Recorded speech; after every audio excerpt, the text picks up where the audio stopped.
had moved on to the Rover opposition. BMW are back with new modifications and quicker cars. Ford, too, with the Turbo, are a force to be reckoned with. And Holden, with the big Commodore, are here from Australia for the 1986 season.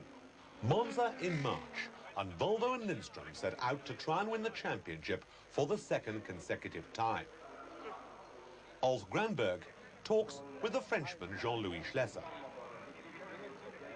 And as Jeff Allen puts on his helmet, Johnny Cecotto reflects on his first drive, partnered by Thomas Lindstrom for championship honours, Olofsson driving with Granberg. The Fords, and Klaus Niedewitz talks with Soper. And then when you start without gap. The BMW opposition from Schnitzer, a dent in the bonnet at this stage. The Australian opposition, Alan Grice and Graham Bailey, drive the white Holden Commodore, while Peter Brock and Alan Moffat drive the blue and white Mobile one. From the start, it's Rover ahead of the two Volvos. Cecotto at the wheel of car number 1. Schlesser pulls out an early lead, followed by Grice. Then Cecotto, Granberg and 2 more Rovers. Peter Brock's car is not on the pace. Cecotto moves up. Volvo now in the lead and beginning to pull away. And with Volvos appearing to take up where they left last year, Thomas must be feeling his chances of victory in this first round of the championship are good. The Fords here are slow and untried, and slowly but surely a lead begins to build up. The Rovers sit back and await events, while Ford and BMW fall out over the same piece of road.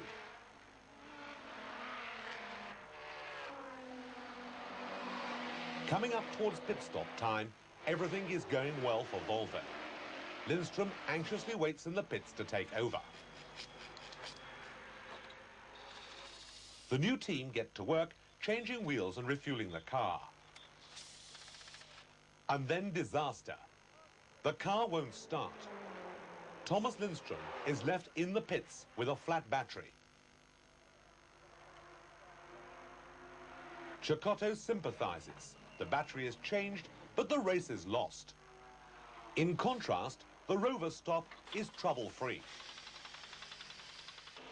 Win Percy takes over, and with spinning wheels, the Coventry car is back on the circuit. Despite the damage, it races on to victory.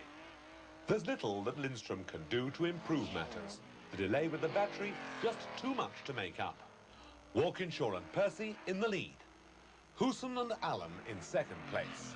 And on 5 cylinders, Dieter Questa's BMW succeeds in taking third. The Rover passes the flag. And on to the presentation.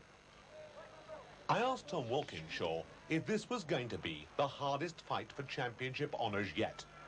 Well, I think it must be, because you've got 5 major manufacturers, all with good cars. You know, you've got cars from General Motors and the Holden, Ford Motor Company with the Sierra, the Volvo, and the BMW gets new homologation through in April, and obviously the Austin Rover car that we drive. So I think you've got 5 really good cars from 5 manufacturers, so I think it's going to be a fantastic challenge.